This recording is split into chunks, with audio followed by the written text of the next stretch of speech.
የፋኖ ጦር ደሴ ከተማን ከቧታል። ፋኖ ዘመነ ካሴ፣ ፋኖ ምሬ ወዳጆ የሚመሩት ጦር አሁን ደሴ ከተማን ከቧታል። 023፣ 024፣ 025 እና 015 ቀበሌዎች በፋኖ እጅ መግባታቸው ተነግሯል። በተመሳሳይ ሬዲዮ ጣቢያም በቁጥጥር ስር ውሏል። ከደሴ እስከ ተሁለድሬ ያሉ ቀጠናዎችም ነጻ ወጥተዋል። ደሴ ከተማ በፋኖ መከበቧን ነው ለማወቅ የተቻለው። ከዚህ ጉዳይ ጋር የተገናኘውን መረጃ ወደ እናንተ አደርሳለሁ። የኤርትራ የጦር ጀቶች ወደ ኢትዮጵያ ድንበር ጥሰው መግባታቸው ተነገረ። እንዲሁም የአሰሳ ድሮኖች በትግራይ ክልል፣ በአማራ ክልልና በአፋር ክልል መታየታቸው ታውቋል። ዝርዝር መረጃውን ትሰሙታላችሁ። ሰላም ጤና ይስጥልኝ። የተከበራችሁ የአዶኒ ኒውስ የዩቲዩብ ቻናል አድማጭና ቤተሰቦች በሙሉ እነሆ ዛሬ የተመራረጡ መረጃዎችን ወደ እናንተ አደርሳለሁ። ይህንን ሚዲያ ሰብስክራይብ አድርጉ፣ የደወል ምልክቱንም ተጫኑ። እስከ ዜናው ማብቂያ ድረስ ደግሞ አብራችሁን ቆዩ።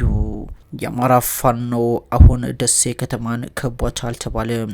የአማራ ፋኖ እያደረገ ባለው ከፍተኛ የማጥቃት ውጊያ በተለይም በደቡባዊና ሰሜናዊ ወሎ ድልን መጎናጸፉን ነው የፋኖ ኃይል ይፋ ያደረገው። በፋኖ ምሬ ወዳጆ፣ በፋኖ ዘመነ ካሴ የሚመሩት የፋኖ ጥምር ኃይሎች አሁን በዚህ ሰዓት በደሴ ከተማ ዙሪያ እያንዣበቡ ይገኛሉ ተብሏል። አንድ የጦር መሪም በአጣዬ ዙሪያ ስለመገደሉ የተነገረ ሲሆን እየተደረገ ባለው ውጊያ አንድ የቀበሌ ሊቀመንበርን በፋኖ ኃይሎች ተይዞ መወሰዱን ለማረጋገጥ ተችሏል። በደሴና አካባቢው እየተደረገ ባለው ውጊያ የፋኖ ኃይሎች ከ15 በላይ የመንግስት ወታደሮችን ስለመማረካቸው፣ ቁጥራቸው በውል ያልታወቁትን ደግሞ ሙትና ቁስለኛ ስለማድረጋቸው በይፋ የገለጹ ቢሆንም በመንግስት ኃይሎች በኩል ግን የተባለ ነገር የለም። አሁን ላይ የፋኖ ኃይሎች 015 ቀበሌ፣ 023፣ 024፣ 025 ቀበሌን ጨምሮ ሬዲዮ ጣቢያ የሚባለውን ሰፈርም በቁጥጥራቸው ስር ማስገባታቸውን ለማወቅ ተችሏል። ይህንን ተከትሎ የመንግስት ኃይሎች ከመሀል ሀገር ወደ ኤርትራ ድንበር እየተንቀሳቀሱ መሆናቸውን ተከትሎ ነው የፋኖ ኃይሎች ጠንካራ ማጥቃት በአማራ ክልል በተለያዩ ቦታዎች ላይ የከፈቱት ተብሏል። እየተደረገ ባለው ውጊያ በርካታ የመንግስት ወታደሮች ስለመደናገጣቸው፣ ባለስልጣናትም ለሽሽት ስለመዘጋጀታቸው ነው የተሰማው። የኤርትራ መንግስት ከመሀል ኤርትራ በተለይም ከአስመራና አካባቢው ወደ ደቡባዊ የኤርትራ ክፍል በርካታ ሰራዊት እያንቀሳቀሰች ሲሆን የኢትዮጵያ መንግስትም ከማዕከላዊ የኢትዮጵያ ክፍል በተለይም ከአማራና ከኦሮሚያ ክልል በርካታ ሜካናይዝድ ወታደሮችን ከብረት መለበስ ታንኮች ጋር በመጨመር ወደ ሰሜኑ የሀገራችን ክፍል በተለይም ወደ አፋር ድንበር ወደ ኤርትራ እያስጠጉ መሆናቸውን ለማወቅ ተችሏል። አሁን በዚህ ሰዓት የኤርትራ የጦር ጀቶችና የጦር ሄሊኮፕተሮች በኢትዮጵያ ድንበር ዙሪያ ላይ ያንዣበቡ ሲሆን 2 ዘመናዊ ድሮኖችም በአማራ ክልል ሁመራ፣ በትግራይ ክልል አዲግራት ዙሪያና በአፋር በኩል አሰሳ ስለማድረጋቸው ተሰምቷል። ይህንን ተከትሎ የአብይ አህመድ መንግስትና የኤርትራው መንግስት ውጊያ ሊከፍቱ እንደሚችሉ የተገመተ ሲሆን በተለይም የኤርትራ መንግስት የማስታወቂያ ሚኒስተሩ አቶ የማነ ገብረ መስቀል በተረጋገጠ የትዊተር ገጻቸው ላይ ኢትዮጵያ ትንኮሳ እየፈለገች ትመስላለች፣ በተለይም ቀይ ባህር ላይ ደጋግማ የምታነሳው ጉዳይ ወደ ጠብ ሊጋብዘን ይችላል ሲሉ በግልጽና በነጭ ቋንቋ መናገራቸውን የተነገረው። በሰሜኑ የሀገራችን ክፍል ዳግም የጦርነት ድባብ መፈጠሩን ተከትሎ በመቀሌ ወታደራዊ አፈሳ ስለመጀመሩ ተነግሯል።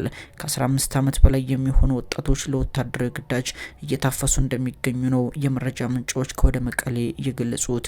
በከተማዋም እጅግ ከፍተኛ ውጥረት ነግሷል። ይህ በእንዲህ እንዳለ በአማራ ክልል በተለያዩ ስፍራዎች ላይ ውጊያዎች እንደቀጠሉ ናቸው። የፋኖ ኃይሎች በደብረ ኤልያስና አካባቢው ዛሬ ጠንካራ ውጊያ ከፍተው በመንግስት ወታደሮች ላይ ጉዳት ማድረሳቸውን ይፋ አድርገዋል። በተመሳሳይ በማንኩሳና አካባቢውም እንዲሁ ውጊያ ከፍተው ድልን ተጎናጽፈናል ሲሉ ነው የፋኖ ኃይሎች በሰጡት መግለጫ ያስታወቁትም። የተደረገ ባለው ውጊያ በመንግስት ወታደሮች ላይ ጉዳት አደርሰናል ያሉት የፋኖ ኃይሎቹ አሁንም ጥቃታችንን አጠናክረን እንቀጥላለን፣ የክልሉ መንግስት፣ የክልሉ ጸጥታ ኃይልና የክልሉ የሚሊሻ መዋቅር በጊዜ እጁን ቢሰጠን ይመረጣል ሲሉ ገልጸዋል። በኢትዮጵያና በኤርትራ መካከል በጌታቸው ረዳና በደብረ ጽዮን መካከል የነገሰው ፍጥጫ እንዲሁ ተራ ፍጥጫ አይደለም። ምናልባትም ምስራቅ አፍሪካ ቀጠናን ወደ ለየለት የጦርነት ትርምስ ሊከት የሚችል እጅግ አደገኛ አደገኛ የሆነ ነገር ነው። በአማራ ክልል እንዲሁም በአዲስ አበባ ያለውን ወቅታዊ የጸጥታ ሁኔታ ወዳልተገመተ አቅጣጫ ሊቀይረው ይችላል ተብሏል። በርካቶቹ ግምታቸውን ሲያስቀምጡ አዲስ አበባ ወደ እርስ በርስ ጦርነት ልትቀየር ትችላለች፣ አማራ ክልል ደግሞ በፋኖ ኃይሎች ሊያዝ ይችላል። ቀጣዩ ጦርነትም ከኤርትራና ከኢትዮጵያ ባለፈ በአማራ ፋኖና በኦሮሚያ ልዩ ኃይል መካከል ሊቀጥል ይችላል፣ ሰራዊቱም ለሁለት ሊሰነጠቅ ይችላል ሲሉ በርካታ ግምታቸውን የሚያስቀምጡ ሰዎች አሉ። ይሁን እንጂ ይህ ቀጠና ለመገመት እጅግ በጣም አደገኛ የሆነ አዳጋችም የሆነ የተለያዩ ኃይሎችም በተለያየ አሰላለፍ ውስጥ ያሉ በመሆናቸው ነገ ምን ሊፈጠር እንደሚችል ከአንድ ከእግዚአብሔር በቀር ማንም የሚያውቅም የሚገምትም አይኖርም ሲሉ ይናገራሉ። የሆነ ሆኖ በአማራ ክልል ግን የፋኖ ኃይሎች ከመቼውም ጊዜ በበለጠ ጥምረት መፍጠር የውዴታ ግዴታቸው ሊሆን እንደሚገባና ለሕዝባቸው ሲሉም ይህንን ሊያስቀድሙ እንደሚገባ ግን ተሰምሮበታል። በደህና ቆዩ። ነገ ያገናኘን።